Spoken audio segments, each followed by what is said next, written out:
Beginning balance as of May the 1st, 2017 for County General was $1,627,996.61. Revenues for the month was $574,352.99. Disbursements for the month were $541,393.38, resulting in a balance on May the 31st, 2017 for County General, $1,660,956.22. Beginning balance as of May the 1st, 2017 for County Roads was $1,670,127.97. Revenues for the month were $207,957.43. Disbursements for the month were $120,480.59, resulting in a balance on May 31st, 2017 of $1,757,604.81. 1/4 cent sales tax revenue for May were $122,644.46. 1% county sales tax revenue for May were $279,234.41. General revenue turnback for May was $34,759.21. Highway revenue turnback for May was $100,462.44. 1.5% state highway tax for May was $46,096.21.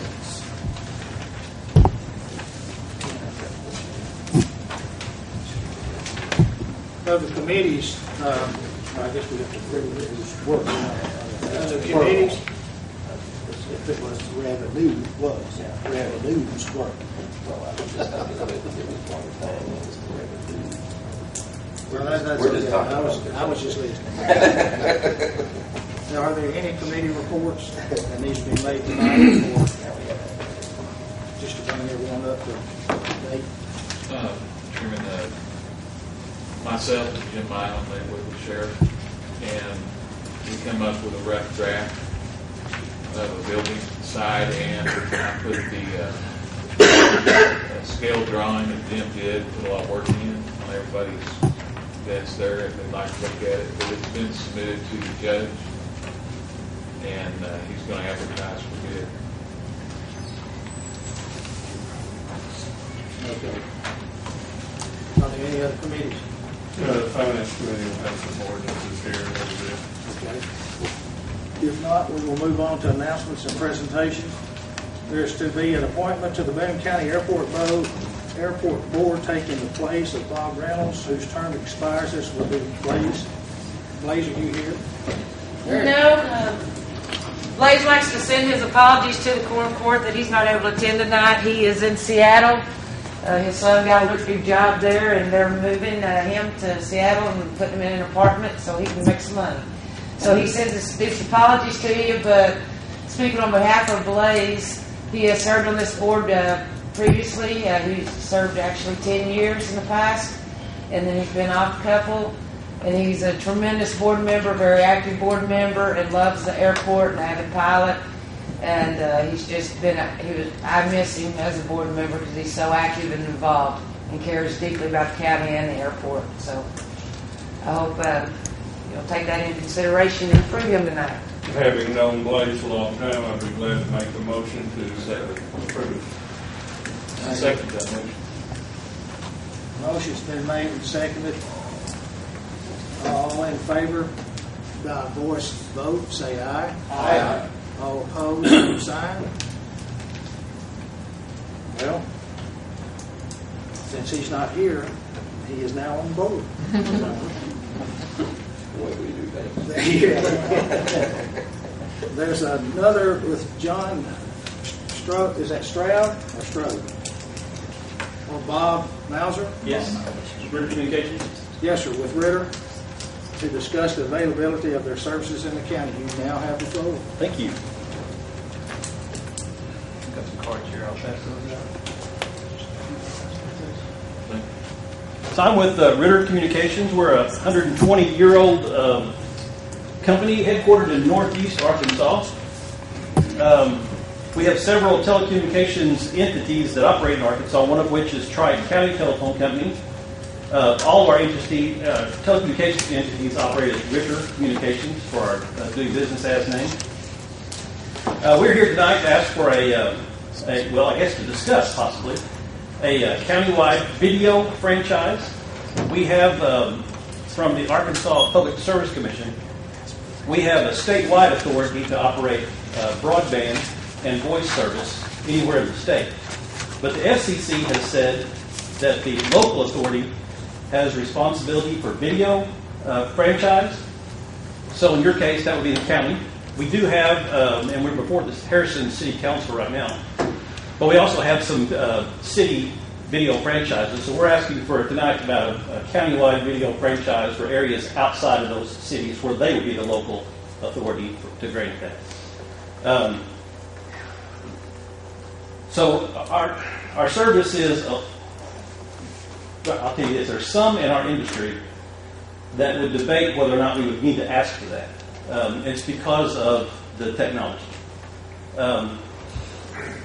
We're going to offer this service in the county as a video product on top of a broadband product. So in that regard, it's not very much unlike something like Netflix or Hulu or Amazon or Apple or something like that. And obviously those folks have not been here to see you about a video franchise. But on the other side, it's also a video franchise, a service that rides on our broadband. So it's our video on top of our broadband. So in that regard, it does kind of look like the traditional cable TV product. So whether or not we need to be here or not, we want to do it. We want to do what's right. We want to make sure everybody knows what we're doing. So that's kind of why we're here tonight, to ask for the video franchise. We had Mr. Strode had dropped off, I think, a draft to the judge. This is very similar to several of these we have in other counties around the state. We left the franchise fee on here as a sample draft and blank. I believe, and you might can confirm this, I believe you're by statute are limited to 5%.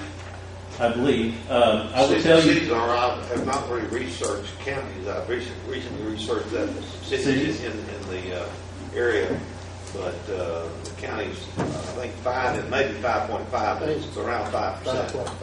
5.5%. And what the Quorum board need to understand, that's a pass-through. You're not taxing these people, you're taxing your citizens. Right. So if you pass that, and 4 or 5 people go up here and yell at you for 30 minutes in the next meeting, you understand it's their money that you're spending, not Ritter's money. Yeah, and I will tell you this, we do have some counties where we've been granted the authority and the fee is zero. I know Poinsett County is that way, and I think there are some others that we've just recently got. Cities have set it at zero. But, right. That's just something y'all probably need to have the ordinance in front of you and then discuss it among yourselves. I don't think you need to refer to anybody, but it's a decision where you're going to be basically levying a tax. Yeah, and I don't know we're not asking for any advantage over any other competitor, but at the same time, we don't want to be disadvantaged. You've already got a video franchise with anybody else that's operating in the county outside the city. Like I said, we don't want to be disadvantaged from a competitor. Well, actually, I think you'll need to do some research. If you have a tax on one entity, you'll have to tax this entity. If you have no tax on an entity doing the same thing, you need to treat all the entities alike. Yeah, and the other side, we're not in a really hurry. Our service right now is kind of in testing and construction phases right now. We'll be operating a little bit later in the year, so we're not in a hurry asking for it tonight or anything. Just here tonight to answer any questions you may have about it. Well, does the court have any questions? This is all new to me, so go ahead. Bob, has any county refused you? No. Okay. What does this give you the authority to do? To provide the video service on top of the broadband. I mean, the county would be limited to Ritter then? No, it's not exclusive. Well, you interject yourself into the conversation as long as you haven't asked me to answer a question you have not asked. I don't think you really can refuse if you have one entity granting this service. You have to let others do it. You cannot grant an exclusive franchise for these services along this line. I think it would be illegal, foolhardy, and That was like representing you make that lawsuit. So if company A, B, and C comes in, we have to give them equal power. Absolutely. Okay. Yes, Lucretia. If it's okay, I can bring you up to date. The judge would if he was here. Cox, I believe, is who has a franchise in the county already, and the county does not charge them anything. I spoke with a lady's named Angela with Cox. Didn't Cox morph into a different name? Is that the same name? It's still Cox. Cox Communications. But I spoke with her, and if the judge was here, he would tell you that we never ask for any money from Cox. The county does not receive anything. Yes, sir. So all the utilities that are in the county, if any of them charge the franchise tax, then we have to be fair to all the other utilities. That would be my gut reaction. I've not researched that exact question. For example, if you tax one, but basically what's happened, we used to have phone companies or phone companies, cable TV companies, and others. But now it's very difficult to tell where those lines are. They're very blurred. So I think you're going to be, I would be inclined to tell you the safest approach is if you tax one entity, tax the rest of them. Because even power companies now are offering some cable TV services. And at least in some districts, I don't know if it's happening here yet or not. But I just think what you need to do is let the judge research it, let the preacher research what you got out there, what you've done, what you've not done. Make sure you're treating everybody alike and go from there. I have not reviewed the ordinance, but if you'll send it to me, I will. Okay. Make sure it complies. I'll do that. Do we have an ordinance drawn up as of yet or working on one? I was sent one. Okay. I received one. I haven't done anything with it yet. Okay. Well, what's this? Bob, do you have anything? I had a question. Go ahead. Will this be through your telephone service, landlines, or is this going to be waves through the air? How does this work? It's actually called relatively new technology called Internet Protocol Television, or IPTV. So it's a video service that rides on top of a broadband service. So it is on our lines, yes. So a person would have to be connected by telephone line Yes. to your company. Yes. No smoke signals. There's a separate bill for this service, as I understand it. Yes. So that's where the franchise features play a role. Right. So- yeah, it could be bundled with our telephone and broadband. Now, am I to understand? bundle. Yeah, right, yeah, not really. You're with Ritter, Yes. so we would be using telephone lines coming to my residence. If Ritter does not own that line, and say Windstream, We'd only be offering the service that we're asking tonight over our facility. over your, okay. That'd be the western edge of Boone County? Or how far do y'all come? It makes that's kind of blurring itself also. The traditional tri-county telephone territory is about 1,250 square miles. Makes a big sweeping horseshoe kind of around Harrison. So Alpena all the way to St. Joe, all the way down as far as Johnson and Pope, all Newton County, that area. And that's, as technology changes, that's going to impact those franchised or those areas of exclusive franchise. So, what it's worth in the future. Any other questions from the board? You've got my card, so I'll be glad to answer any questions anytime. Any questions from the audience for him? Thank you very much, appreciate it. Thank you. Well, it sounds like there may be some issues, so as far as, you want to make a motion to maybe I don't think you need to postpone this, or? You just heard of an announcement, so. Good. But you do need to get the orders set up and get it full forward. And that will be forthcoming, I'm sure, with Robert as well. The next up is Travis Flower, field representative for the office of Senator John Bozeman. Travis, you have the floor. Appreciate it, Mr. Chairman. Good afternoon, members of the court. Just wanted to take this opportunity to introduce myself. Like the chairman said, I am a field representative in the office of Senator John Bozeman. I work at our Mountain Home office. My name is Travis Flower. I am a lifelong resident of Boone County, still a resident of the city of Harrison. Just happened to travel back and forth to Baxter County for employment. I've been in the senator's office for about 3 months now, working on various issues across north central Arkansas. I cover a 12-county area as a field representative, attending meetings and events, things like that. On behalf of the senator, I work with elected officials to help them resolve issues they're experiencing in their county. Oftentimes, we can help them secure and locate funding for construction projects, building things, infrastructure, things like that. Just give you a brief update on things that are occurring in D.C. right now. A lot of the news cycle is focused on the Comey investigation and on healthcare. The Senate has drafted a version of a healthcare bill that has been sent to the Congressional Budget Office. It is our hope that the Congressional Budget Office will soon be able to publish what they call a score on that healthcare bill and provide the Senate and the general public with more information on how the contents of that bill will affect healthcare services as well as healthcare pricing. With respect to the Comey investigation, the Senate Intelligence Committee is continuing to work, reviewing documents and conducting interviews in D.C.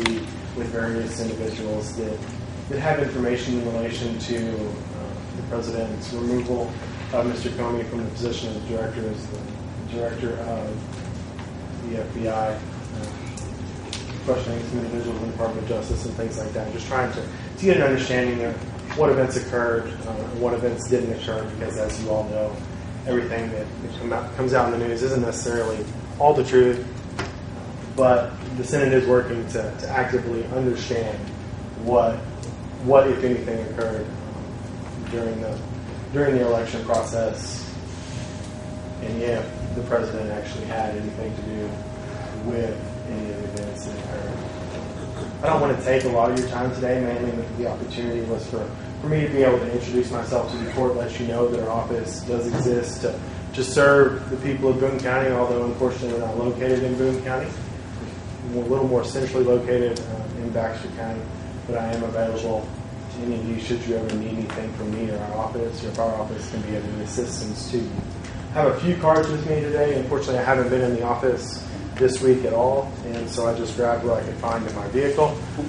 But I have a couple of offices in Mountain Home, but I do live here in Harrison. My email address is on there. I'll go ahead and give you my cell phone number if you want to note that. It's area code 870-866-0199. An email and cell phone are typically the easiest ways to catch me, since I do travel quite a bit. I'll entertain any questions you may have with respect to things that are occurring in our office, things that are occurring in the Senate, or ways that our office can be of assistance to you if you have any specific questions on things like that. 0199. That's correct, sir. Any questions from the court? Well, thanks, Travis, for coming out. I appreciate you contacting us and wanting to come before us and meet us. Absolutely. Where you're at, get close to us, and how to get a hold of us. The Senator appreciates what y'all do for Boone County, understands the workload and the long nights that are often come with being a member of the Quorum. He appreciates your willingness to serve the people of Boone County and the people of the state of Arkansas. So. Any questions from the audience? Travis, thank you very much. Thank you for your time, Mr. Chairman. Next up is Patty Methvin or Scott Tennyson with the Regional Chamber of Commerce. Scott has set up the PowerPoint, so just a minute. So what is your official title, Mr. Meek, tonight? He is county judge. He is county judge tonight? Okay. Chairperson. It's politically correct. Is he chairperson or is he county judge tonight? County judge tonight. County judge. Hey, if he's county judge, we're going to do some things. Just want to say thank you for the invitation, JP's, as well as Judge Meek tonight. So thank you for the invitation. I do want to introduce some people. Melissa Collins is here with me this evening. She and I are the co-chairmen of the Strategic Planning Committee from the Harrison Regional Chamber of Commerce. Patty Methven is taking some photos. She is the president of the Harrison Regional Chamber of Commerce. We're here to update you on a project that we started a little over 3 years ago, and we want to give you some items that we have been working toward. You know, I've lived here a long time, as you all have, and we have done a lot of things here. There's been a lot of successes here. We've built on a lot of hard work that people in the past have given a lot to do. And now this is an opportunity to look toward the future. We do have to plan. We have done well, but we do have to plan.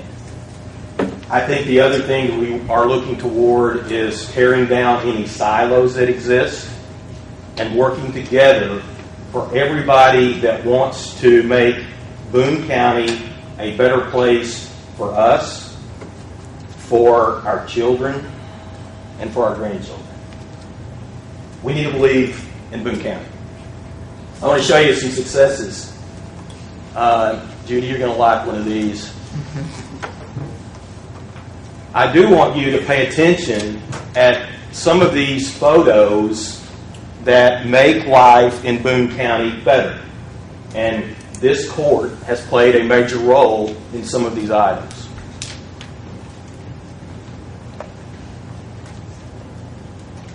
Judy, you recognize that one? Mike?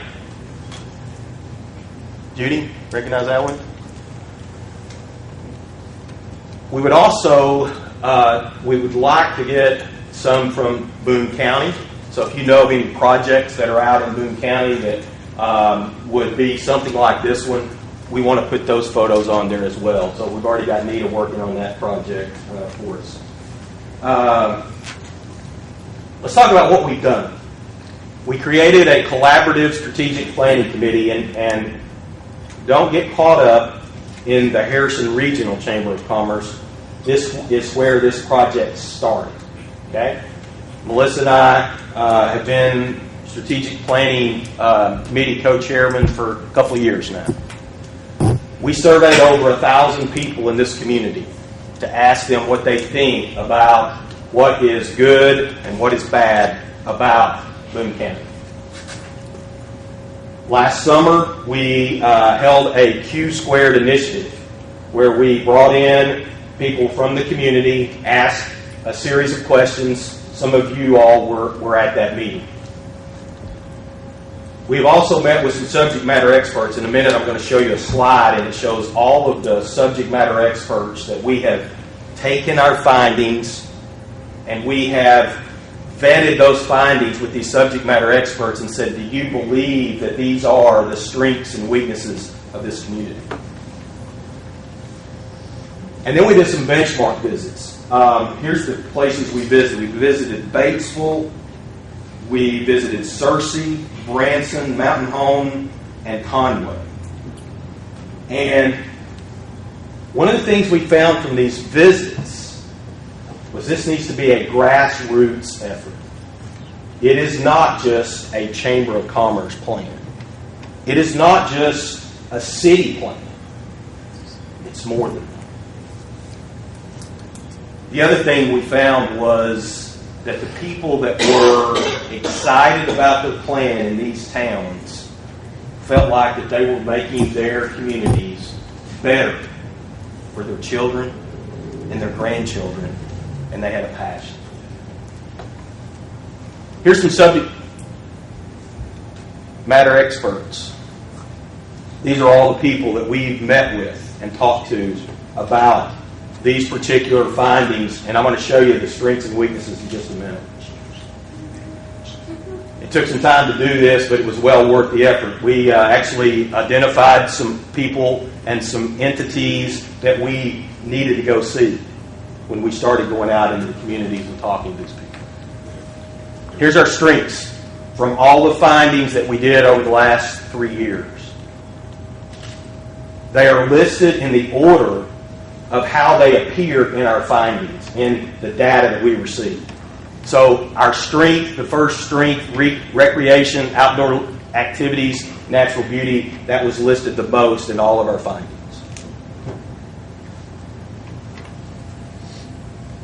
Here's the weaknesses. Same thing. Workforce was listed as the top weakness because it appeared the most times.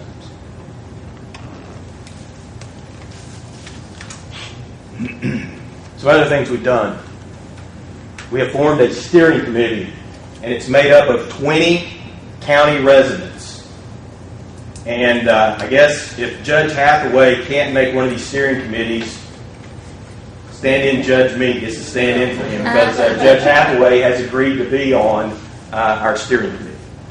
So this steering committee is going to help us navigate the roads on this project and this plan in order to make sure we're staying on the path.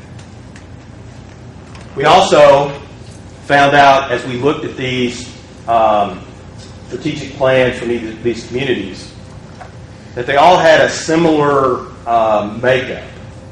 They had a concept, a pillar, a strategy, whatever you want to call it. And so we have 4 pillars. And you can't see at the top, but that says strategic initiatives. And these pillars will have strategic initiatives underneath each of those. Advance the region's economy, improve the quality of life, develop, retain, and acquire talent, and tell our story. So through all of the processes we have been looking at, these 4 came to the top and said these are our real needs. And the next step was to identify some individuals that would co-champion these pillars to help us accomplish these strategic initiatives and the tactics. We're going to talk about tactics a little later. So if you look at the Advance the Region's Economy, our co-champions there are Pat Reed and Luke Feigert. The Improve the Quality of Life is Matt Bell and Rick Milburn. The Develop, Retain, and Acquire Talent is Nell Bonds and Kevin Roberts. And then to tell our story is Tabitha Eddington and Shonda Taplin. And so these individuals are now beginning to form committees in order to develop the processes, the initiatives, and the tactics. So let me show you the initiatives that we have identified underneath each one of these pillars. Now, these are not necessarily all the initiatives that we will have.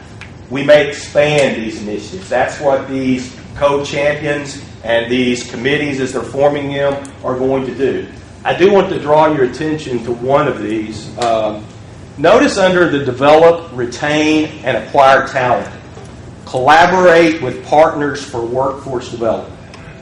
How many of you all know that we recently received a $1 million workforce grant designed to help this area manage that particular issue right there? Show me your hands. Okay. Part of what we need to do is we need to tell our story more so that this information is out in the community about this workforce grant. That is a big win for us. That is a big success for us. I talked about tactics. These are some of the tactics. So underneath each one of the initiatives will be tactics. And tactics are designed to enable timelines, enable accountability, and enable responsible parties that will be managing these initiatives from those tactics. Next to last slide.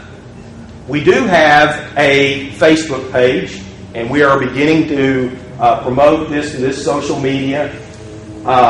We have raised a little bit over $20,000 from the Chamber, the CVB. We've had individuals. Bobby Woods gave some money toward this campaign as well. So we are beginning to generate some funds. We understand and we believe that there will be funds necessary for this project. Last slide.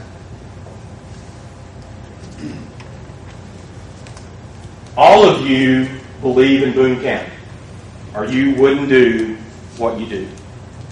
And we believe that we have a great place to live and work and even thrive here. And we hope that as we develop this process, we can get everybody's involvement. We can see some difference made that's better for our children and for our grandchildren. Did I leave anything out? Any questions from anybody about this? What were the silos you were talking about early on? What were the silos? What does that mean? You know, what happens is there are people who want to work on a specific project and they don't want to be inclusive. And we have to be more inclusive. Scott, can I answer that? Sure.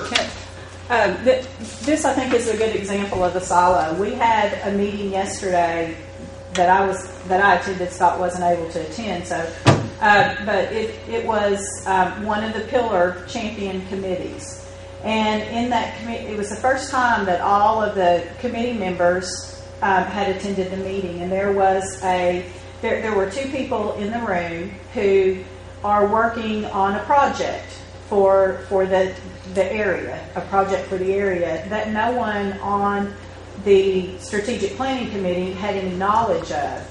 Their specific reason that they wanted to be a part of this committee was they knew that they were working on that project, and they wanted to bring it to the strategic planning committee so that it would be part of the overall plan. Well, you know, there are other groups that are also working on different projects that we want. If it's all in one plan, then you don't have two groups of people working on a similar plan. They might be better if they could work together on the plan. So. To answer your question, James? Yeah. And all the pillars are equal? Yeah, actually, they're collaborative. You know, let me go back to one, because one of the things we're really struggling with is under the improve the quality of life, there's this one that says align education priorities with economic priorities. And you're thinking, well, doesn't that go under advance the region's economy? Yes. Well, doesn't that go under develop, retain, and acquire talent? Yes. But it's also part of the quality of life here. So they're all somewhat interrelated, but they're definitely collaborative.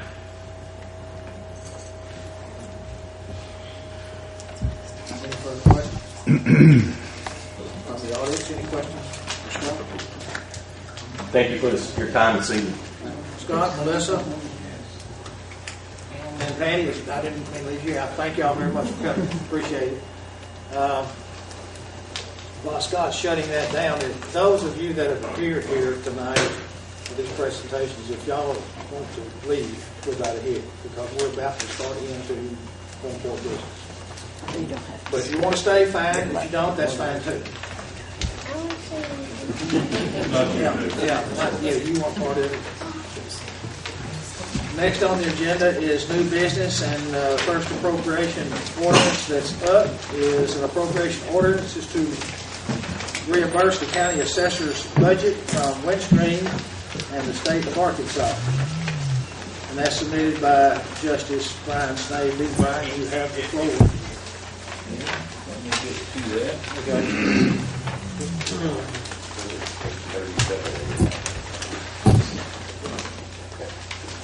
Okay, now correct me if I'm wrong, but this is only a reimbursement from Karen's office. They spent some money and were reimbursed from the state. Yes, when they have classes, they pay for that. And we used to be able to just pay it on our credit card. We charge our meals and the state reimburses us. Well, now you can't just pay it on your credit card like when Community was over there. You have to go through the process and send it in with the payment. So he just brought his check to me and we just gave it to Tom. And after that explanation, I'd like to read it by title only.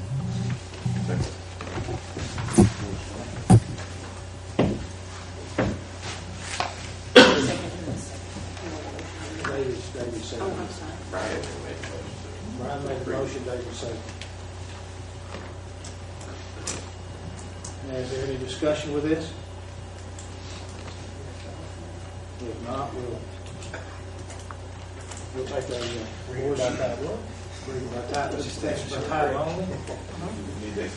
Voice vote approval. To read by title. Okay, so all in favor to read this by title only, say aye. Aye. All opposed, same sign. Motion carries. Brian, you can go ahead and read the title only. Okay, being enacted by the Quorum Court of the County of Boone, State of Arkansas, an ordinance to be entitled, an ordinance amending the annual budget for the Boone County for the fiscal year 2017, and authorizing the county judge to administer such budget and for other purposes. Now, therefore, be it ordained by the Quorum Court of Boone County, State of Arkansas, the amount of $588.49 to reimburse. Is that all I have to read? Move to adopt. Is there a second to that? Jim, did you second that? Ralph did, I'm sorry. Well, I mean, is there any discussion on this? If not, call the roll. Ralph Wynn. Yes. James White. Yes. David Thompson. Yes. Jim Myler. Yes. Glenn Reddy. Yes. Brian Staveley. Yes. Bobby Woods. Yes. Robert Meek. Yes. Jim Hart. Yes. Second ordinance on the agenda is appropriation ordinance of appropriating funds from a former employee for Cobra to the sheriff's budget. And Justice, Dan Roberts has that. Do you have that? Justice Redding has agreed to fill in. Okay, Glenn, you have the floor. It's an appropriation ordinance, and it's only $103. I'd like to go ahead and read it, the entire ordinance. Because it's awesome. Second. All in favor, say aye. Aye. All opposed, same sign. Being enacted by the Quorum Court, County of Boone, State of Arkansas, an ordinance to be entitled, an ordinance amending the annual budget for Boone County for the fiscal year 2017 and authorizing the county judge to administer such budget and for other purposes. Now therefore be it ordained by the Quorum Court of Boone County, State of Arkansas, Section 1, the following appropriations shall be made from the county general fund number 1000 to 1000-0400-1009. Sheriff's Department Personal Services Health Insurance, $103.28. The sum of $103.20 is for COBRA payments from previous employees for the first and second quarters of 2017 with no new funds appropriated.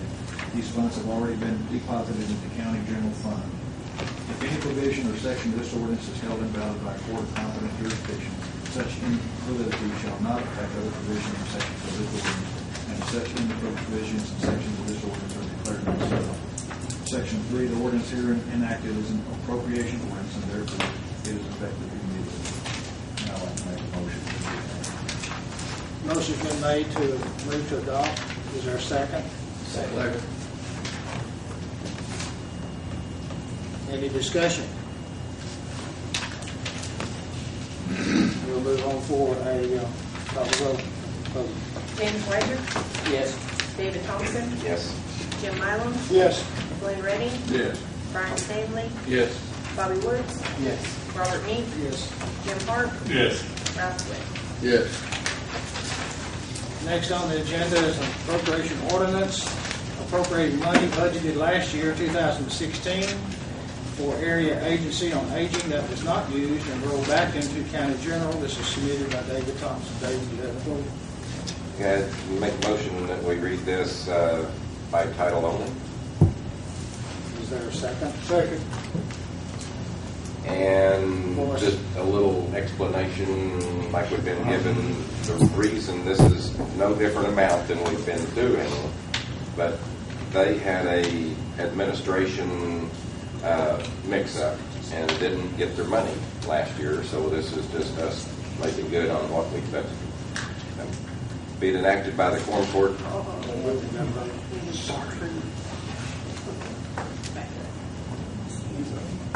That's by title only. This year's not through. Yeah. Motion been made for title only and seconded. All in favor say aye. Aye. All opposed, same sign.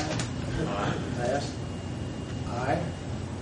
Then we read. Well, now, if we could correct that dissenting vote by reading it all, I'd be glad to do Well, that. if there's one that disagrees with that, it has to be read in its Okay, entirety. go. So you've got the whole package. I will do it. You got it. Being enacted by the Quorum Court, County of Boone, State of Arkansas, an ordinance to be entitled, an ordinance amending the annual budget for Boone County for the fiscal year 2017 and authorizing the county judge to administer such budget and for other purposes. Now therefore be it ordained by the Quorum Court of the County of Boone, State of Arkansas, Section 1, the following appropriations shall be made from the County General Fund number 1000, and it's to account number 1000-0304-3103, Grants and Aid, Area Agency on Aging, $12,500. This sum, $12,500, is the amount of the 2016 grant, the Area Agency on Aging, that they never received. Due to changes in the administration of the Area Agency on Aging, the grant money was not requested and the sum rolled back into the fund at the end of the year 2016. This money had been, however, appropriated for this grant in the 2016 budget and was to be distributed quarterly. This appropriation ordinance also changes the quarterly payments to one payment of $12,500 at the beginning of the year 2018 and each year thereafter. And Section 2, if any provision of this section of this ordinance is held invalid by a court of competent jurisdiction, such invalidity shall not affect other provisions and sections of this ordinance, and to such end the provisions and sections of this ordinance are declared to be severable. Section 3, this ordinance herein enacted is an appropriations ordinance and therefore it is effective immediately. Move for adoption. Motion's been made to move to adopt. Is there a second? Second. Is there any discussion? Going forward. I've got Yes, one. sir. I've got one thing. It says that this. This appropriation ordinance also changes quarterly payments to one payment, $12,500 at the beginning of the year 2018. Does that lock us into that for that year that we haven't budgeted yet? I'll direct that one to Tommy since Tommy's office pays it. Tommy, would you know the answer to that? You can't do anything that's going to lock you into it. I mean, when you pass a budget next year, if it's not in it, it's not in it. This is the manner in which it would be It's just, paid. if we do approve it next year, then we'll pay it all one lump sum instead of 4 quarterly payments. Okay, now this was the other grants and aids, I guess, that we've been doing. Now, of course, I just always assumed it was paid out one time, once a year. If they paid it out in quarters, it really didn't matter to me, as long as it was, I guess, it was paid out the full amount. The quarterly or annually would be a policy change, not a funding change. Yes, okay, gotcha. Well, my concern was that we Get committed to it. we're committed to for 2018. If we do anything, it would be all in a lump sum. If it was $1 or $12,000. Yeah, I don't have a problem with that. Yeah. And would that make... Good question. Good question, sir. Lucretia, would that make, well, I guess, Tommy, that'd be for you, would that make your office a little easier to do that? No, Nick, I didn't know we were doing quarterly. I thought we were just paying them all out at one time. I did too. I was It was a request of them that we change this to a one-time deal because it is confusing for them to have to come 4 times and ask for it. So that's why they wanted to change it. I don't think we have an objection to it. It's just because we've done it for, ever since I've been on the Quorum Court that I'm aware of, so.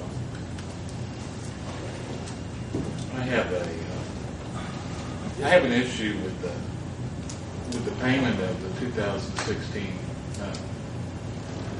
Seems like that year has already went by and passed, and we have somebody coming in here in June of 2017 asking for repayment of 2016. So she's also asked the question of whether the agency operated in red or needed that money in 2016, she couldn't handle it budget. That's one issue I have with it, and if we're paying out that much more money, what is that going toward? That's the question I have. Does anybody know what? She gave a report. $12,500 She gave a report the other night there is not a specific dollar for dollar accounting for those $12,000. We contribute basically to the cause of the Area Agency on Aging, building and their facilities and their activities. It's And the vehicles at this point. everything that's under their budget. And upgrade their vehicles that they have for the delivery of the food. Add one. And they're trying to add one vehicle to it. And that's what most of that money is going to be used for this time, from what you said. But as I've told folks different times, all dollar bills are the same color green. Doesn't really matter where they come from, But I mean, they had a kind of a tag for this money, just kind of tell us something other. But it is simply just a contribution to their budget to keep their services and their activities available for the community members. It's like some of the other grants and aids. We don't run the program, but we contribute to the program because we feel like it's beneficial to the citizens of the county. Can I say something? Sure. Brian, all of these that we give this to, we have to have a contract with them. So there's a contract on file in the judge's office as to what services they want to provide for this money. They have to have that. We have to have that in our hands before we give them the money. So, So in 2016, without that contribution, did they not? we provide had that the service? contract. We had the contract. They just didn't get their money. So they still provide those services that are under contract, they just didn't get the money. Yes. But they deferred maintenance on their vehicles. Correct. And the lack of not asking for the money happened because they were in the transition of directors and the new director was not made aware that she needed to. Correct. And Brian, I understand this money lasts for 16 went back into general fund. So if they go ahead and pay 17 and back pay from 16, the money was never spent anyway. But it sounds they paid all the 2016 bill, and they just had to take it out of the sources and the old money. Exactly. Make up. I'm paying it and it's eating debt. Is there any further questions from the court? At this time, is there any questions from the audience over this ordinance? Call for roll call vote. David Thompson, Yes. Jim Myler, Yes. Glenn Reddy, Yes. Brian Stanley, Yes. Bobby Woods, Yes. Robert Meek, Yes. Jim Hart, Yes. Ralph Gwynn, Yes. James Widener. Yes. Next on the agenda is an appropriation ordinance approving the redistribution of Boone County Assessor's budget within the personnel services category for job duty changes. This is submitted by Justice Jim Hart. Jim, you have to go. This has to do with Karen losing her chief deputy and replacement and training but it's not new money. It's all rearranging to accomplish what she needs to with her personnel. And I would move to read it by title only. Second.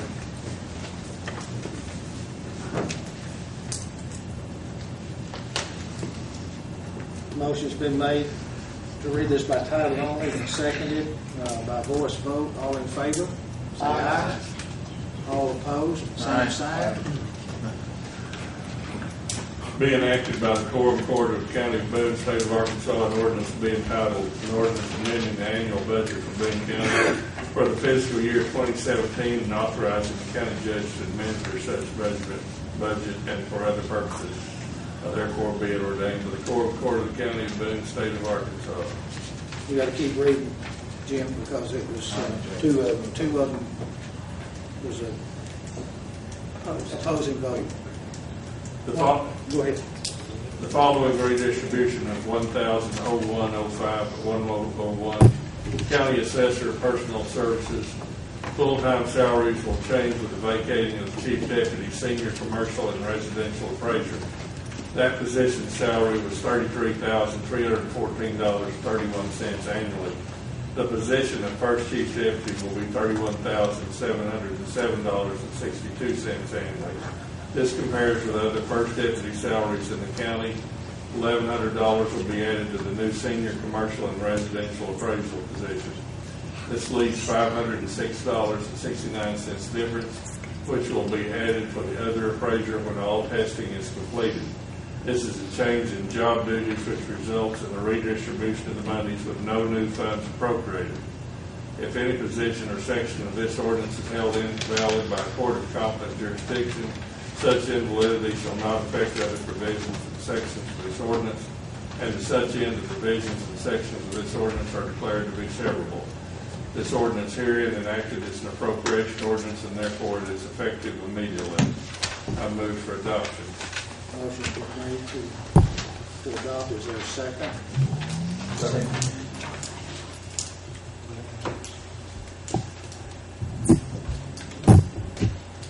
Is there any discussion over this? I have a couple of questions. Okay, go ahead, Brian. I'll let you go. This is to Ms. Hardy. I did some checking, and there was a note sent to us, the Quorum Court and the judge, about the amounts and the new senior commercial and residential appraiser. What would the position be of that? Okay, now I Would they guess. be a deputy too, or? Well, I have a senior appraiser. I have a 4-year senior appraiser that will take on the duties of the commercial appraiser, and so he'll be doing what Michael was doing in his regular job, and he will be the one that the 1,100 would be added to because of the extra duties. I won't be hiring any new personnel at this time. I will end up with an extra deputy position, and I'll wait till fall to fill that. I thought, I looked at the second deputy position would be at $32,327.80. Okay, in my office, appraisers, can I get up here where I can talk to you? Certainly.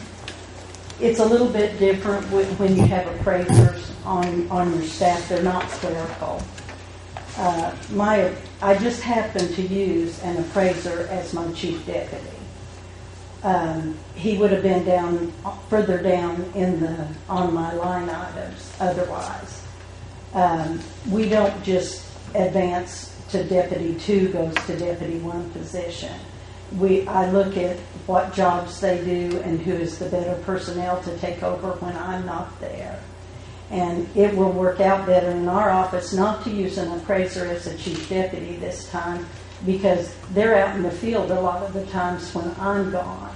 So I'm going to advance from within the office. Another clerical position will be empty, and I'll move that person up to chief deputy. The titles out beside ours is just what that person does otherwise. They're the chief deputy plus, this person is coming from data entry. So it'll be chief deputy data entry.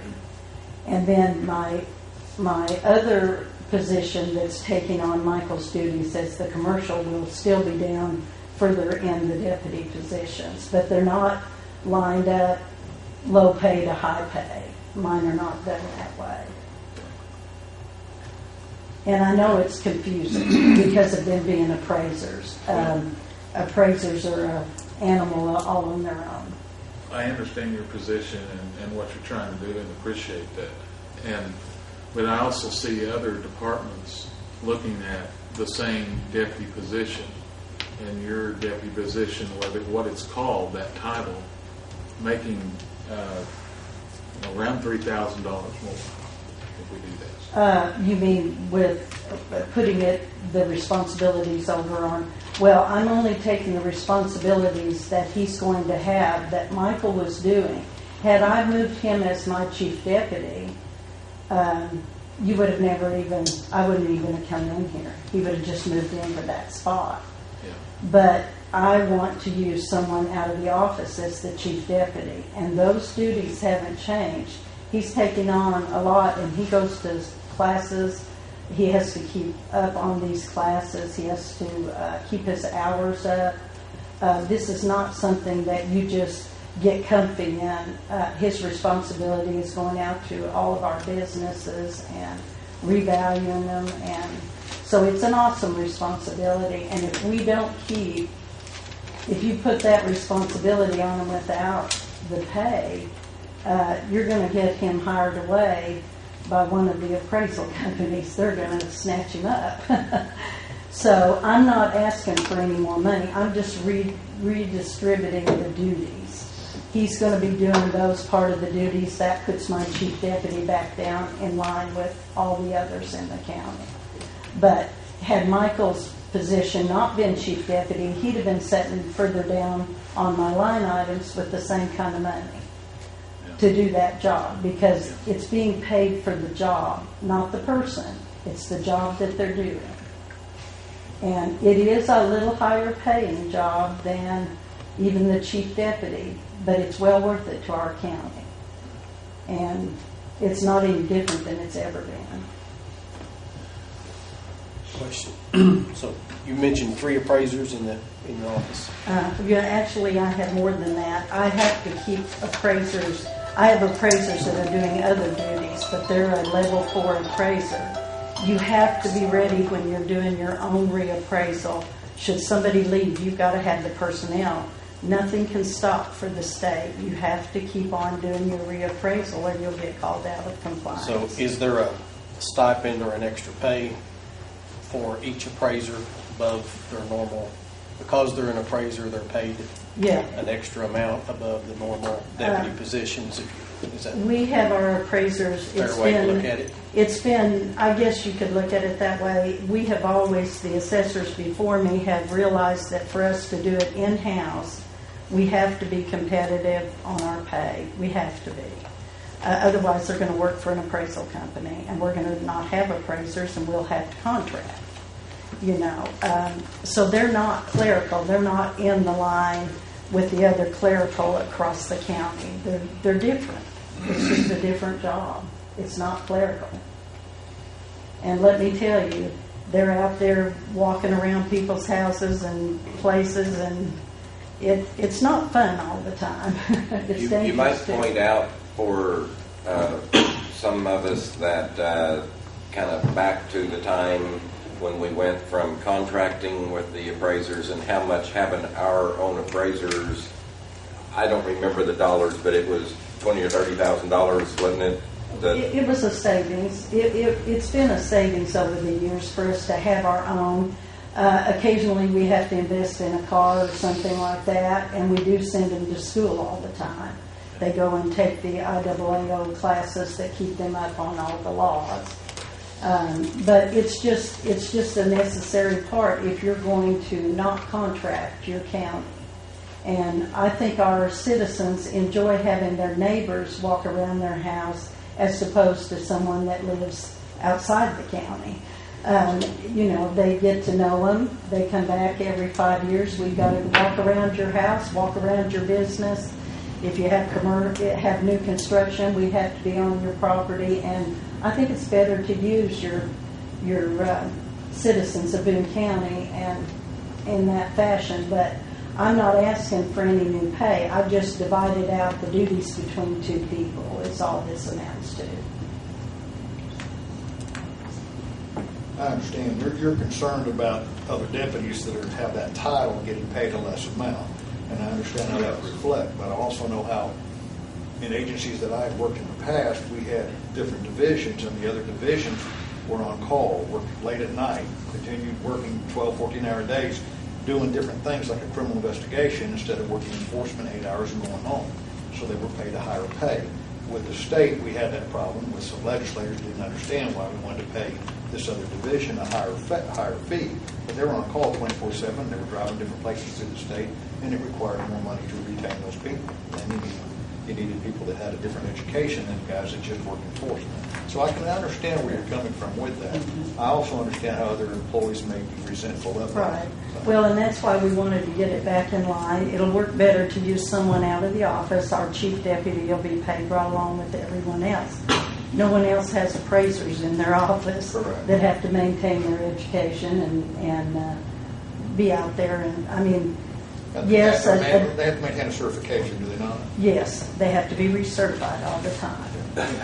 I understand that the chief deputy is moving back more in line where it should be. It'll be because, and the only reason it was above is because they were the commercial appraiser, and he brought his pay. He didn't get an increase in pay or anything when he took on my chief deputy. He was already making more. So, But the second position is the one that is much higher than the other deputy twos in the other and that person's offices. been with the county a long time. So part of that is because of her longevity. It's her longevity. I don't know how else to say that. My office is a little bit different the way it's set up. We're audited. I wish I could take everyone over there. Everything we do in our office, we have another level of auditors that audit us because we are doing the reappraisal. And so ours has always been set up just a little bit different than the other clerical positions. Well, I have a question, really more for information. When you look at the county clerk, the circuit clerk, the treasurer, the collector, the assessor's office, on the back sheet, of course, it doesn't list the employee's name, it lists the position, deputy 1, 2, 3, 4, 5, and so forth, and it lists the salaries out for each of those positions. Even in Karen's budget, when you look at that sheet, it lists deputy number 1, 2, and 3 with the salaries. The second deputy, even in the courthouse, all second deputies are making $29,207, and the first deputies are making $31,707. And when I read this, I'm a little confused about this because it says the difference when they're dropping, you're having one person to leave. The senior commercial residential appraiser is leaving. And he was my chief deputy. And that's the chief deputy. So that individual is making $33,000 plus, $33,300. But you're not going to fill that slot at that salary. No, I'm going to put it back in line and give the responsibilities of the appraiser part of his job. That's where I'm moving that to an appraiser. Because the person that's going to be my chief deputy is not an appraiser. It would work better to have someone in the office all the time. And of course, when I read this, it's like the $1,100, I guess, is that what is going to that individual? That's the part that will be the difference. Okay, but in this ordinance, it listed as a new senior commercial residential appraiser. It's on the back, on those sheets, if you look on your 17 budget, that wording is not there. So for me, it looked like it was throwing out a whole new position coming up. They probably just put it as an appraiser. I'm not sure what they called it. It is a senior appraiser. But if you're going to give $1,100 to this person, the $506 remaining, this says the difference will be added for the other appraiser. So at that time, that would change this person's salary. It will change. Yes, he's taking on the responsibilities and he'll get the $1,100. He's going to be my commercial appraiser. And he's going to...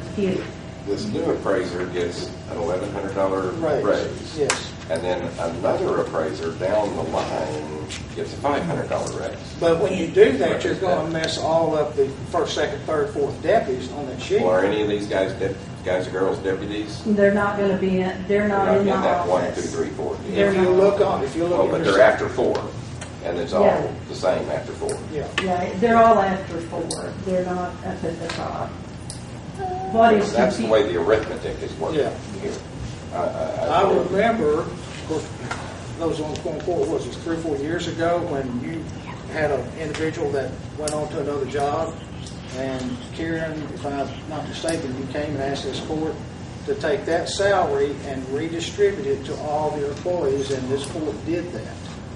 I don't, And that kind of jumped. I don't know if that was,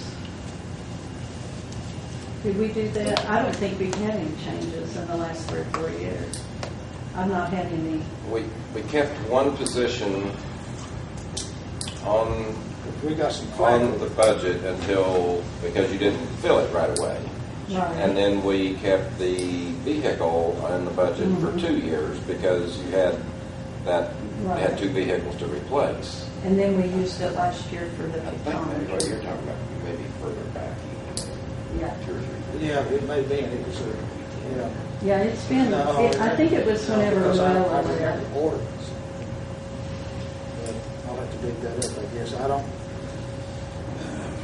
This is just responsibilities. This just has to do with job change responsibilities. And we wanted to have our clerical person be the chief deputy and do that when I'm not there. now this second individual you're talking about, do you know what salary scale that person is into?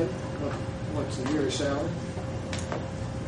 Because you're talking about giving money to 2 different people, 1,100 to one, and then 506 to another, according to this. Well, I have a, it's the lowest pay on my scale. If you look at, and I don't know without looking at one of my sheets, what that is. He came in and he's taken the training, but it takes 2 years for the training to be complete. So at some point, we may need to bring my budget back up $500 to $1,000 to compensate once he gets trained, but we don't have to worry about that right now. Any questions from the court? I might point out that 92% of her budget, the other reimbursed. artists, the collector, We're and the self-funded, treasurer yeah. are the 3 that 92% of it is reimbursed because of the administration that those offices do for the schools and the collection of the taxes. Well, what I'm looking at, David, is what maybe I don't fully understand what's going on here. What seems to be, to me, was that if we distribute this money to 2 individuals, then someone is going to get a raise. And I don't have a problem with that. But when you start raising other people's salary, one person within the whole... They're appraisers. And he's assuming it's the job responsibility. You're missing the point. I have to have a commercial appraiser. And he needs to be paid the commercial appraiser amount. I can't expect him to do it at the pay he's getting now. Michael has left. He was my commercial appraiser. I'm just filling that position. It just happens that I'm doing it with 2 people. 2 people, I understand. Yeah, that's all it is. That's really all it is. But you're bumping one to $506 over. Well, I didn't need, I mean, you can put the whole amount on him if you want to. I don't care if the $500 and some is the issue. But I felt like $1,100 was a good amount to add to it for him taking that responsibility. Okay. Is there any questions? Yes, we from the I'd like to make a motion. Yes. I'd like to make a motion, we table this. I think there needs to be more study on the position. And I understand, Mr. Karen, and I understand that it takes more education to perform these levels. But it looks like we need to create that position before we do this. I don't think that, especially when all the deputies are paid the same throughout. And if Karen does have this issue and she's trying to make amends and save the county money, but I think we need to create a position before we do this. You can make that motion, yes. If I may, we created that position when we voted to do our own appraisal. Yeah. I mean, our own appraisals in place of hiring independent appraisers to come in. We went through all this back then. I don't think everybody's following her on the same page myself. What I see is she has an appraiser her chief commercial appraiser has left. She is going to promote another appraiser within the office to the commercial duties, and she wants to pay him $1,100 more than he's currently making for taking those duties. And then there's someone else within the office that is being promoted to chief deputy, who's in a clerk's position, I believe now. So she's ending up with that position vacant, which she said may be filled at a later date. So, I don't see that there's a big problem myself. The appraisers are making an extra pay above the clerks because they're appraisers. The appraisers are certified, and if the county's going to do our appraisals, we have to have them. And if we don't pay them, they're going to get trained here and they're going to leave. They're going to work with somebody else. That pays them. And we'll be subcontracting appraisers at a higher rate than what we're paying now. I don't see how we keep them at this price. I don't know how That looks over. Well, right now, what's on the floor is a motion to table this ordinance to the next meeting. Is there a second to Brian's motion? We have to table with trumpet if that's the motion. There's no second. There's no second. So your motion will fail. So if is there? I have made the motion to adopt. Last second. Yeah, that's all on there. So if there's no further discussion, by audience, we'll begin a roll call for this ordinance. Jim Milo, Yes. Glenn Reddy, Yes. Brian Snavely, No. Bobby Woods, Yes. Robert Meek, No. Jim Hart, Yes. Ralph Gwynn, Yes. James Widener, Yes. David Thompson, Yes. 7 yes, 2 no, 2 takes 8. Motion fails. Ordinance fails.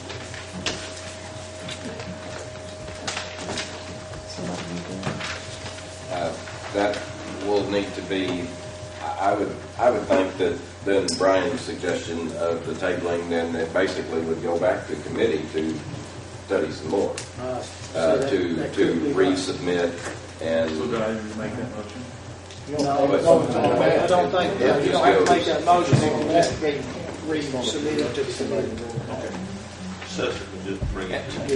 And, I think quite possibly Chairman Hart of the Budget and Finance Committee, maybe that would be the next committee meeting, maybe get with Karen and, I think it's just a level of explanation that just simply, some of us were here for it in the years past, and some are not, and I think, Bobby alluded to some of the merits of the situation and everything, and I'm all for getting answers if anybody's got questions, and I think that'd be a good thing to do.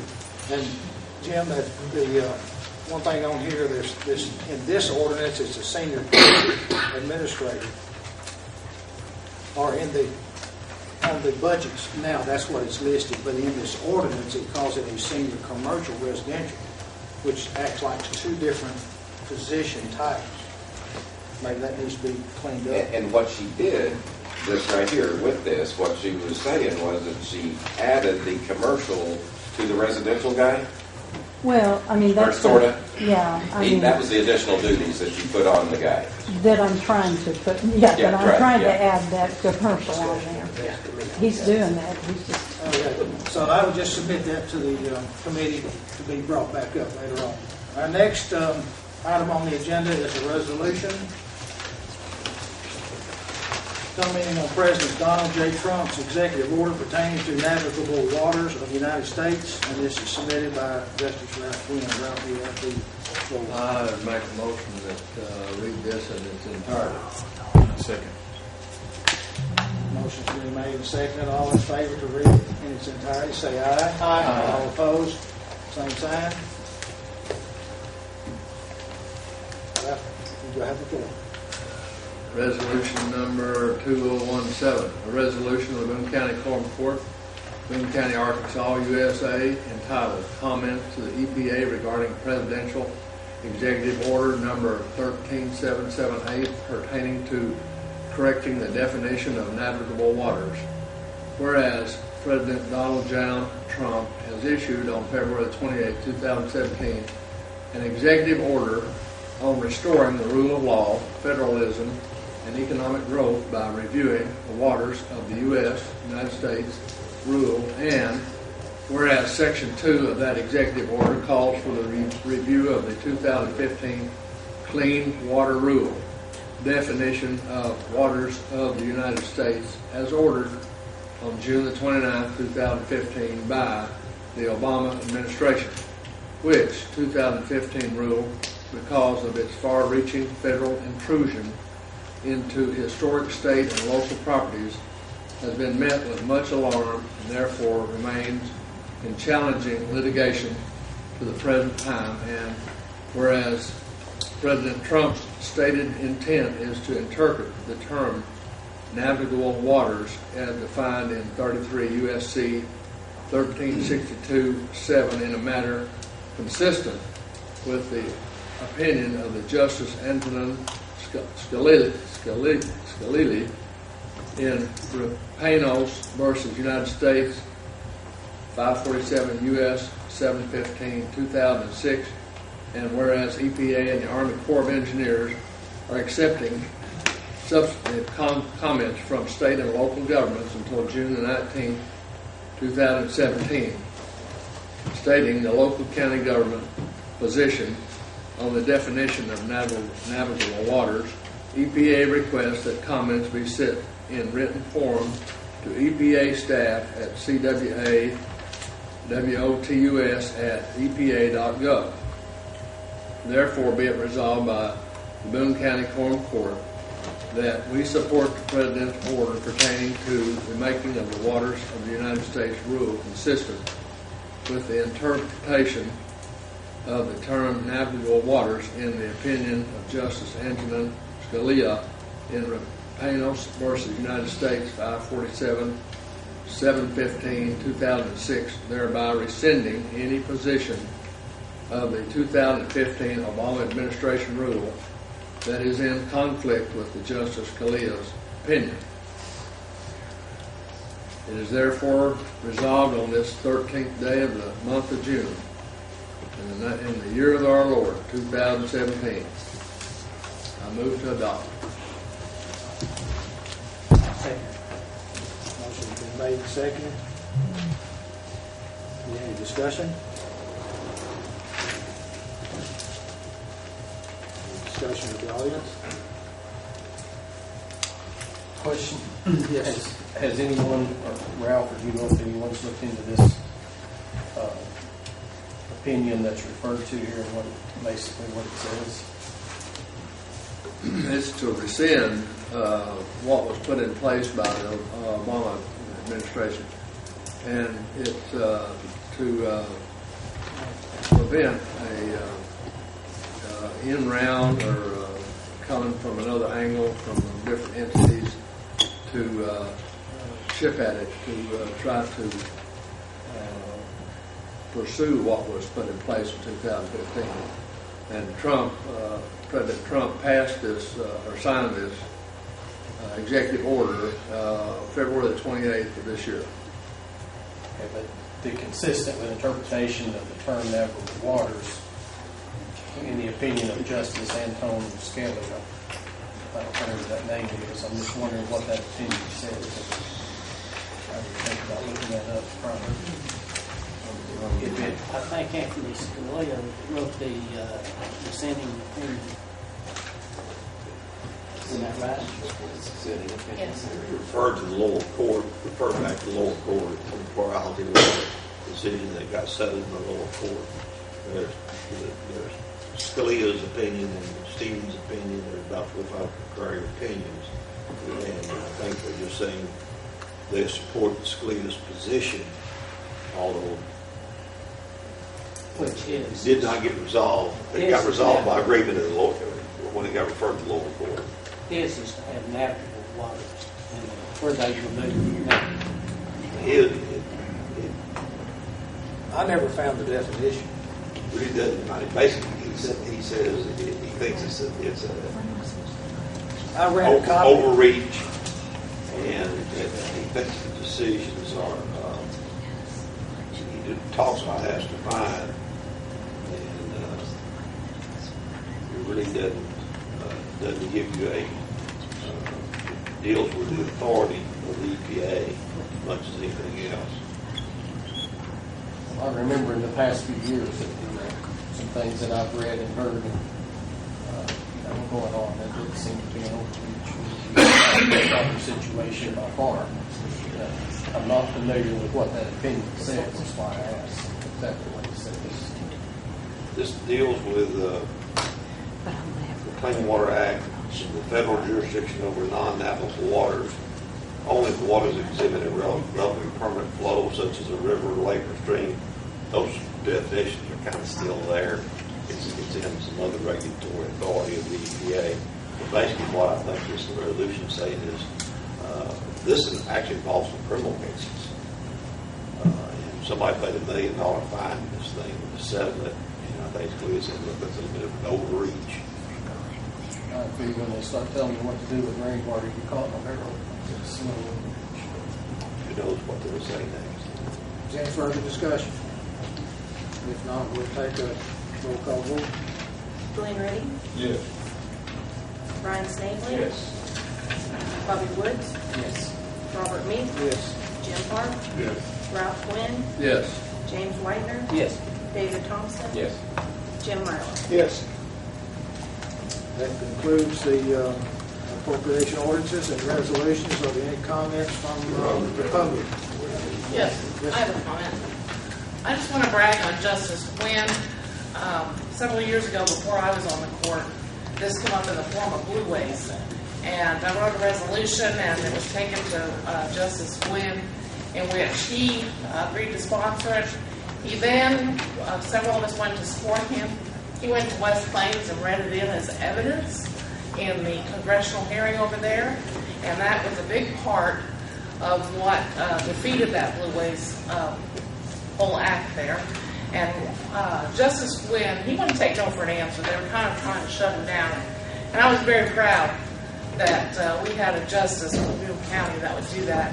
And I'd just like to say that I appreciate Justice Quinn for championing this and for the whole court enacting on this. I appreciate it. Is there any further comments? We'll entertain a motion to adjourn. Yes. I was going to second it. Oh, well, okay. All in favor, say aye.